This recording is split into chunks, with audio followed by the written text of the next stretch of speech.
नमस्कार दोस्तों, आप सुन रहे हैं मिस्टर यशवंत और आज की कहानी आपको अंधेरे की उस दुनिया में ले जाएगी जहां डर का हर साया आपके दिल को दहला देगा। ये कहानी है एक ट्रक ड्राइवर की जिसने एक सुनसान हाईवे पर एक ऐसी आत्मा से सामना किया जो इंसान नहीं थी। रात के 2 बजे का समय था। रघु, एक अनुभवी ट्रक ड्राइवर, अपने ट्रक में माल लेकर उस सुनसान हाईवे से गुजर रहा था। आसमान में बादल थे और सन्नाटा ऐसा कि अगर सुई भी गिरे तो आवाज सुनाई दे। जैसे ही वह एक मोड़ पर पहुंचा, उसने सड़क के किनारे एक औरत को खड़ा देखा। वह सफेद साड़ी में थी, उसके बाल खुले हुए थे और उसने हाथ उठाकर रघु को रुकने का इशारा किया। रघु ने ट्रक रोका, लेकिन जैसे ही उसने औरत की तरफ देखा, उसके रोंगटे खड़े हो गए। उस औरत का चेहरा अजीब था। उसकी आंखें पूरी सफेद थीं, बिना पुतलियों के, और उसके होंठ कुछ बुदबुदा रहे थे जैसे कोई मंत्र। नरेटर धीरे धीरे डर को बढ़ाते हुए रघु ने ट्रक की खिड़की से झांक कर पूछा, क्या हुआ बहन जी? इतनी रात में यहां क्या कर रही हो? औरत ने कोई जवाब नहीं दिया। वह धीरे धीरे ट्रक के पास आने लगी। रघु ने देखा कि उसके पैर जमीन से ऊपर थे, वह हवा में तैर रही थी। रघु ने डर के मारे ट्रक का गियर लगाया और तेजी से वहां से भाग निकला। लेकिन कुछ ही दूर जाने के बाद उसने महसूस किया कि ट्रक के पीछे कोई भारी वजन आ गया है। वह ट्रक रोककर नीचे उतरा और जैसे ही उसने ट्रक के पिछले हिस्से में झांका, उसकी चीख निकल गई। वह औरत वहीं खड़ी थी, लेकिन इस बार उसका चेहरा पूरी तरह से जला हुआ था। रघु ने उस डरावनी औरत को देखा जिसने उसके ट्रक का पीछा किया और अब ट्रक के पीछे खड़ी थी। उसका चेहरा जला हुआ था और उसकी आंखों में सिर्फ अंधेरा था। अब जानिए आगे क्या हुआ। रघु के हाथ पैर ठंडे पड़ गए, उसकी रूह कांप उठी। वह बिना कुछ सोचे समझे ट्रक में वापस चढ़ा और इंजन स्टार्ट करके वहां से भागने लगा। लेकिन ट्रक जैसे भारी हो गया था। उसे लगा जैसे किसी ने ट्रक को जकड़ रखा हो। रघु ने साइड मिरर में झांका और उसकी चीख निकल गई। वह औरत अब ट्रक की छत पर बैठी थी। उसकी आंखों से खून बह रहा था। मुझे छोड़ दो, मैंने तुम्हारा कुछ नहीं बिगाड़ा, रघु ने चिल्लाकर कहा। लेकिन जवाब में केवल एक ठंडी और डरावनी हंसी सुनाई दी। रघु को समझ नहीं आ रहा था कि क्या करे। उसने हनुमान चालीसा का जाप शुरू कर दिया। जय हनुमान ज्ञान गुण सागर, जय कपीस तिहु लोक उजागर। लेकिन जैसे ही उसने मंत्र पढ़ना शुरू किया, ट्रक की खिड़कियां अपने आप बंद होने लगी। औरत ने जोर से चिल्लाते हुए कहा, बंद कर, यह सब यहां नहीं चलता। रघु को समझ में आ गया कि वह किसी सामान्य आत्मा से नहीं, बल्कि किसी शक्तिशाली प्रेतात्मा से सामना कर रहा था। उसने अपने गुरुजी की बात याद की, जिन्होंने कहा था, अगर कभी भूत प्रेत का सामना हो तो अपने विश्वास को कमजोर मत करना, डरना नहीं, वरना वो तुम्हें खत्म कर देगा। रघु ने हिम्मत जुटाई। उसने ट्रक को एक वीरान जगह पर रोका और नीचे उतरा। उसने चारों तरफ नजर दौड़ाई, लेकिन औरत अब कहीं नहीं थी। लेकिन तभी एक आवाज आई, तू मुझसे बच नहीं सकता। रघु ने पीछे मुड़कर देखा। औरत अब उसके ठीक सामने खड़ी थी, लेकिन इस बार वह और भी भयानक लग रही थी। उसका शरीर काला पड़ गया था और उसके हाथ लंबे नाखूनों में बदल गए थे। तूने मुझे क्यों रोका? मेरी सवारी क्यों ली? औरत ने चिल्लाते हुए पूछा। रघु ने कांपते हुए कहा, मुझे माफ कर दो, मुझे जाने दो। औरत ने कहा, अगर बचना है तो मेरे सवालों का जवाब दे। क्यों हर इंसान हमें डर समझता है? क्यों हर आत्मा को बुरा मानता है? रघु समझ गया कि वह औरत बदला चाहती थी। उसने शांत होकर कहा, शायद इसलिए क्योंकि हम तुम्हें समझ नहीं पाए, लेकिन मैं तुम्हें कोई नुकसान नहीं पहुंचाना चाहता। औरत कुछ देर तक चुप रही, फिर उसने कहा, आज के लिए तुझे माफ करती हूं, लेकिन याद रखना, यह दुनिया वैसी नहीं है जैसी तुम सोचते हो। रघु ने घबराते हुए ट्रक स्टार्ट किया और वहां से भाग निकला। वह रात उसकी जिंदगी की सबसे भयानक रात थी।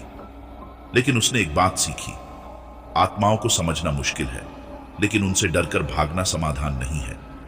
रघु ने आत्मा से सामना किया और किसी तरह खुद को हिम्मत के सहारे बचाने की कोशिश की। लेकिन क्या वह सचमुच बच पाया?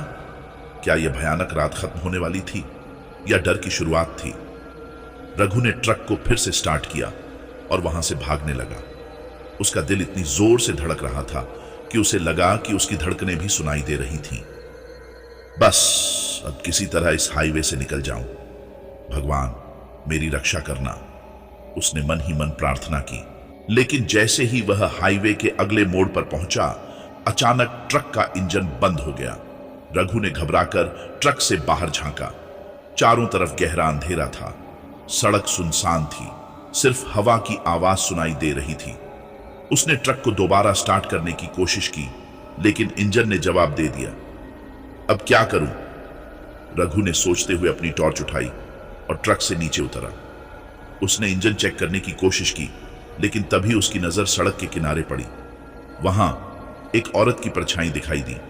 वह स्थिर खड़ी थी, लेकिन उसके लंबे बाल हवा में लहरा रहे थे। रघु की सांसें अटक गईं। उसने टॉर्च उस दिशा में घुमाई। औरत अब पूरी तरह से दिखाई दे रही थी, लेकिन इस बार उसका चेहरा और भी ज्यादा विकृत था। उसकी आंखें लाल थीं, जैसे आग जल रही हो, और उसके होठों से खून टपक रहा था। तू भागकर कहां जाएगा रघु? वह औरत बोल पड़ी। उसकी आवाज इतनी डरावनी थी कि रघु के पैरों तले जमीन खिसक गई। तूने मुझे परेशान किया, अब तुझे मेरी मदद करनी होगी, या फिर? रघु ने कांपते हुए कहा। मैंने कुछ नहीं किया, तुम मुझसे क्या चाहती हो? औरत चिल्लाई। मुझे न्याय चाहिए। मेरी मौत के जिम्मेदार इंसान को ढूंढ और मुझे सुकून दे। रघु समझ गया कि वह आत्मा किसी भयंकर अन्याय का शिकार हुई थी। उसने डरते हुए कहा, मैं तुम्हारी मदद करूंगा, लेकिन मुझे छोड़ दो। औरत ने अपनी डरावनी हंसी रोकते हुए कहा, अगर तुमने धोखा दिया तो तुम्हारी आत्मा भी मेरी कैद में होगी। रघु ने देखा कि ट्रक अपने आप स्टार्ट हो गया। उसने जल्दी से ट्रक में बैठकर गाड़ी आगे बढ़ाई, लेकिन अब उसके मन में एक सवाल था, आखिर इस आत्मा के साथ क्या हुआ था? रघु ने नजदीकी ढाबे पर रुकने का फैसला किया। वहां उसने कुछ पुराने ट्रक ड्राइवरों से उस हाईवे की कहानी पूछी। एक बूढ़ा ड्राइवर बोला, बेटा तूने उस औरत को देखा? वो यहां हर साल इसी तारीख को आती है। उसकी हत्या इसी सड़क पर हुई थी। अब वो हर उस इंसान से मदद मांगती है जो उसे देखता है। रघु ने कांपते हुए पूछा, लेकिन उसकी हत्या किसने की थी? बूढ़ा बोला, यह कोई नहीं जानता। जो उसकी मदद करने की कोशिश करता है वह या तो मर जाता है या गायब हो जाता है। रघु को समझ नहीं आया कि उसे क्या करना चाहिए। क्या वह आत्मा की मदद करे या खुद को बचाने के लिए भाग जाए? रघु उस ढाबे पर पूरी रात सो नहीं पाया। बूढ़े ड्राइवर की बातें उसके कानों में गूंज रही थीं। आत्मा की मदद करें या अपनी जान बचाएं, यह सवाल बार बार उसके दिमाग में आ रहा था। सुबह होने पर उसने तय किया कि वह इस रहस्य से पर्दा उठाएगा। रघु ने नजदीकी गांव का पता किया। उसे पता चला कि उस हाईवे के पास एक छोटा सा गांव है जहां अक्सर अजीब घटनाएं होती रहती हैं। गांव वालों का कहना था कि कई साल पहले वहां एक युवती की हत्या हुई थी। जब रघु गांव पहुंचा तो वहां के बुजुर्गों ने उससे कहा, अगर तुमने उस आत्मा को देखा है तो वह तुम्हें यूं ही नहीं छोड़ेगी। उसकी कहानी सुनो, और अगर तुम्हारे अंदर हिम्मत है तो उसकी मदद करो। रघु ने पूछा, लेकिन ये आत्मा कौन है और उसकी हत्या क्यों हुई थी? एक बूढ़ी औरत ने आह भरते हुए कहा, वह एक युवती थी जिसका नाम था रत्ना। वह बहुत सुंदर थी, लेकिन उसके साथ गांव के एक साहूकार ने धोखा किया। उसने रत्ना से शादी का वादा किया और फिर उसे इस सुनसान हाईवे पर मार डाला। उसकी आत्मा तब से यहां भटक रही है। रघु ने डरते हुए कहा, क्या उसकी आत्मा को शांति मिल सकती है? बूढ़ी औरत बोली, हाँ, लेकिन तुम्हें उस साहूकार की सच्चाई उजागर करनी होगी। उसका परिवार अभी भी इसी गांव में रहता है, लेकिन याद रखना यह आसान नहीं होगा। वह परिवार बहुत ताकतवर है। रघु ने अपनी हिम्मत जुटाई और साहूकार के घर जाने का फैसला किया। जैसे ही वह घर पहुंचा, एक बूढ़ा आदमी बाहर आया। उसकी आंखों में डर और गुस्सा था। तुम कौन हो और यहां क्यों आए हो? उसने चिल्लाकर पूछा। रघु ने शांत आवाज में कहा, मैं सच जानने आया हूं। क्या तुमने रत्ना की हत्या की थी? बूढ़ा आदमी सहम गया। उसने कहा, तुम जानते नहीं तुम किस बात में पड़ रहे हो। अगर तुमने ज्यादा सवाल किए तो तुम्हारी जान भी उसी तरह जाएगी। रघु ने देखा कि खिड़की के बाहर वही आत्मा खड़ी थी, लेकिन इस बार उसके चेहरे पर डर नहीं बल्कि गुस्सा था। उसने इशारा किया, जैसे वह चाहती हो कि रघु साहूकार से सच्चाई कबूल करवाए। रघु ने साहूकार से कहा, अगर तुमने रत्ना की हत्या की है तो उसकी आत्मा तुम्हें कभी चैन से जीने नहीं देगी। मुझे सब कुछ सच सच बताओ। साहूकार ने डरते हुए कहा, हां, मैंने उसे मारा था। उसने मेरे झूठ का पर्दाफाश करने की धमकी दी थी। अगर वह जिंदा रहती तो मेरी इज्जत मिट्टी में मिल जाती, इसलिए मैंने उसे इस हाईवे पर अकेला छोड़ दिया। वह ठंड और भूख से तड़प तड़प कर मर गई। रघु ने गुस्से में कहा, अब उसकी आत्मा को शांति कैसे मिलेगी? साहूकार ने कहा, मुझे नहीं पता, लेकिन अगर वह मुझे माफ कर दे तो शायद यह सब खत्म हो जाए। रत्ना की आत्मा प्रकट हुई।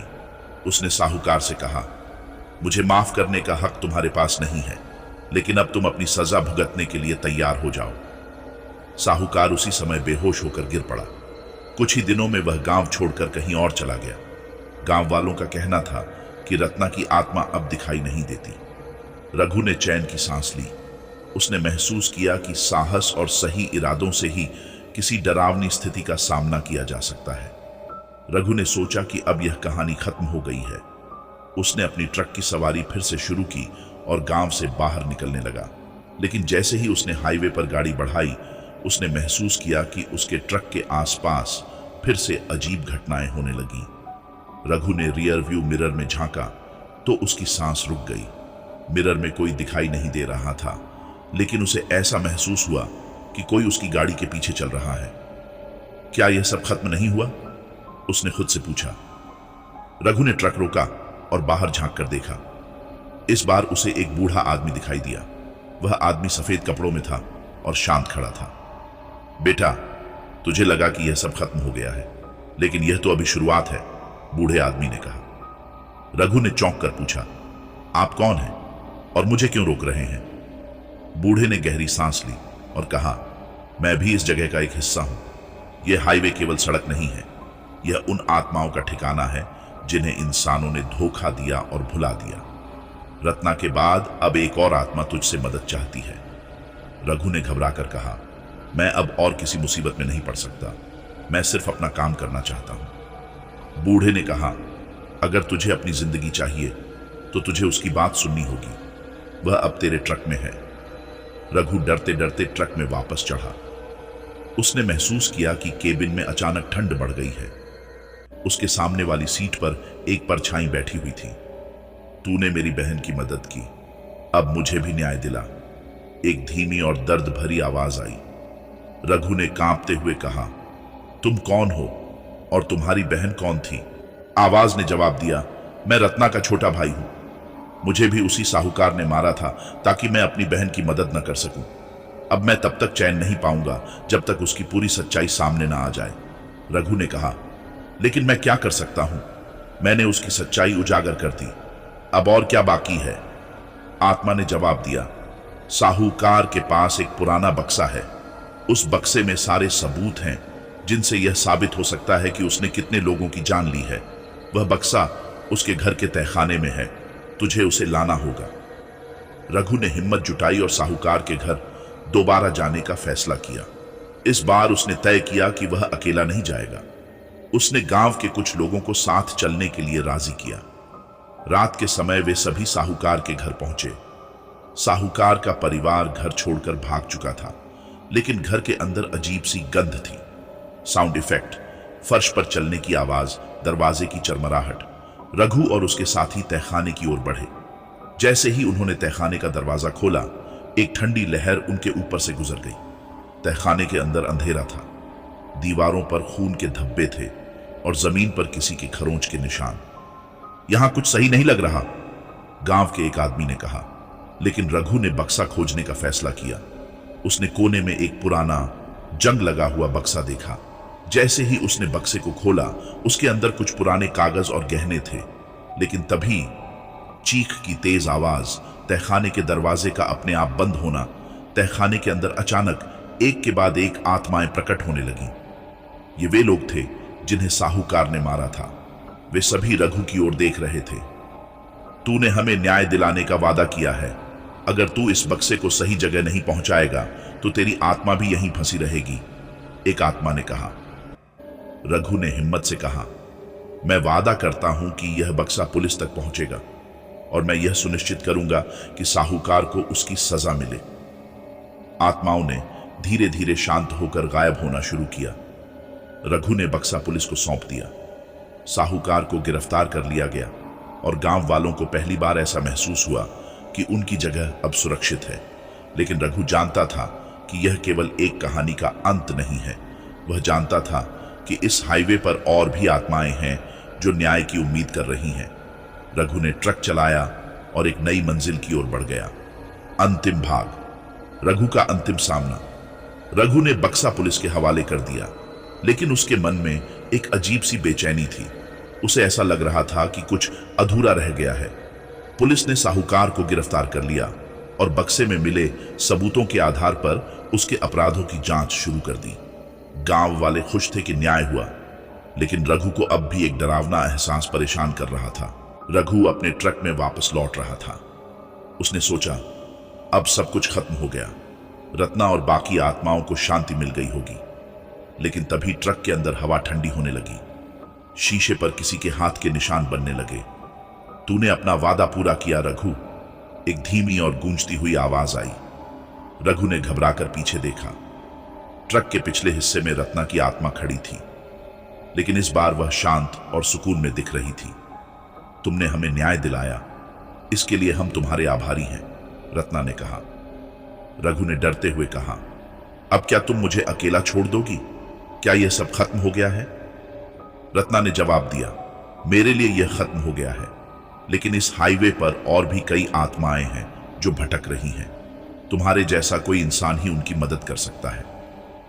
रघु ने गुस्से और घबराहट में कहा, मैंने अपनी तरफ से सब कुछ कर दिया। मैं अब और कुछ नहीं कर सकता। मैं सिर्फ एक साधारण इंसान हूं। रत्ना ने मुस्कुराते हुए कहा, तू साधारण नहीं है रघु। तेरे पास वह दिल है जो दूसरों की मदद करने के लिए डर को हरा सकता है। लेकिन अब तुझे खुद को चुनना होगा। क्या तू अपनी जिंदगी झेगा या इन भटकती आत्माओं का सहारा बनेगा? रघु ने ट्रक रोक दिया और बाहर निकल आया।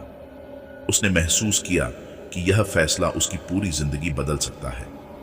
उसने आसमान की ओर देखा और सोचा, क्या मुझे इन आत्माओं की मदद करनी चाहिए या अपनी जिंदगी के डर और परेशानी से दूर रहना चाहिए?